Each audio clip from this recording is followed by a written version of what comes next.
जय। अपने अपने कुलदेवी मात की जय। नारायण देव की जय। આજે ઉપસ્થિત સર્વે ગ્રામજનો બધાને ખબર જ છે. એમ તો 2-3 મહિનાથી 4 મહિનાથી વાત મોબાઈલમાંથી આમ પ્રસરી રહી છે, પણ અચાનક તુલસી લગ્ન થયા પછી એકવાર બાપુએ મને બોલાવ્યા બે હવે આપણે કંઈક અધિક મહિનો આવે છે અને શાસ્ત્રની અંદર આપણે ગામડાની બોલી ન હોય પણ સાધુ સંતો બ્રાહ્મણો જેને અનુષ્ઠાન કરવાનું હોય કથા ગીત એને અધિક મહિનાનું બહુ મહત્ત્વ હોય. કારણ કે આપણે અઠવાડિયે કામ ધંધે જઈએ તો એમ એક રજા લઈએ, રવિવારની રજા આવે કે નહીં, એમ 12 મહિનામાં 3 વર્ષે 1 મહિનો ભગવાન આપણને અધિક મહિનો આપે છે. કે આ અધિક મહિનાની અંદર તમે ભજન કીર્તન સત્સંગ પુણ્ય જે કાંઈ કરવું એ કરી લો. અને શાસ્ત્રમાં એવું કીધું કે અધિકે અધિકમ ફલો. પુરુષોત્તમ માસ છે એ ભગવાન સાક્ષાત પોતે છે, વિષ્ણુ ભગવાન પોતે છે પુરુષોત્તમ માસના અધિષ્ઠિત. આપણે જોઈએ તો 11માં તિથિમાં 11 ભગવાન પોતે છે, વૃક્ષમાં પીપળો ભગવાન પોતે છે. તો અધિક મહિનામાં કરેલું પુણ્ય છે એ અક્ષય ગણું પુણ્ય આપે છે. તો એકવાર બાપુએ કીધું ફોન કરીને કે હવે સાવજે. બાપુ બેઠા હતા તો બાપુએ કીધું કે હવે અધિક મહિનો આવે છે, આપણે એવું કયું પુણ્ય કરીએ એમ.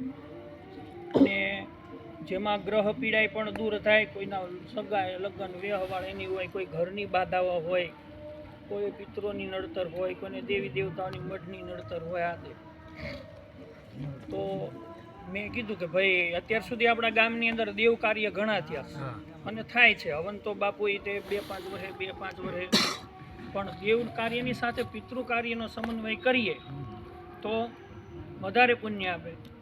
કારણ કે જ્યારે દેવ રીઝે તો દેવ તો આખી દુનિયાને લઈને બેઠો છે, પણ પિતૃ રીઝે એટલે પિતૃ દેવ કરતાં પણ આપણને વધારે પુણ્ય આપે છે. કેમ કે પિતૃ છે એ તમારા કે મારા મા બાપ હોય તો તમારા 2-3 દીકરા હોય કે હાલો અમારા ધનજી દાદા છે, અમારા 3, તો ધનજી દાદા છે એ પિતૃ રૂપે હોય એ અમારા 3 દીકરાનું ધ્યાન રાખીને બેઠા.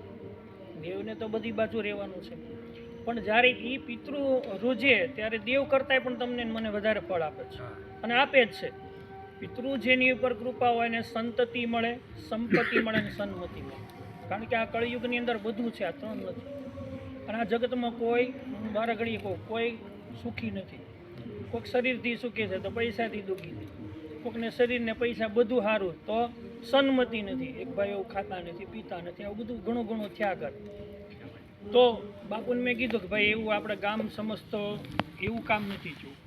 આપણે જગ્યામાં કથા તો થઈ છે પણ આપણે આશ્રમ પણ થઈ, પણ આપણે બધાને લઈને આજે કોઈ સત્કર્મ કરીએ તો વધારે ફળ આપે. તો મેં કીધું સમસ્ત પિતૃના ઉદ્ધાર થાય આપણે પિતૃ કાર્ય કરીએ, ભાગવત કથા. અને શાસ્ત્રમાં એવું જ કીધું કે તમે નાણ બલિ કરીને થાક્યા હોય, પ્રેત બલિ કરીને થાક્યા હોય, પંચ બલિ કરીને થાક્યા હોય, છેલ્લો ઉપાય છે શ્રીમદ ભાગવત કથા.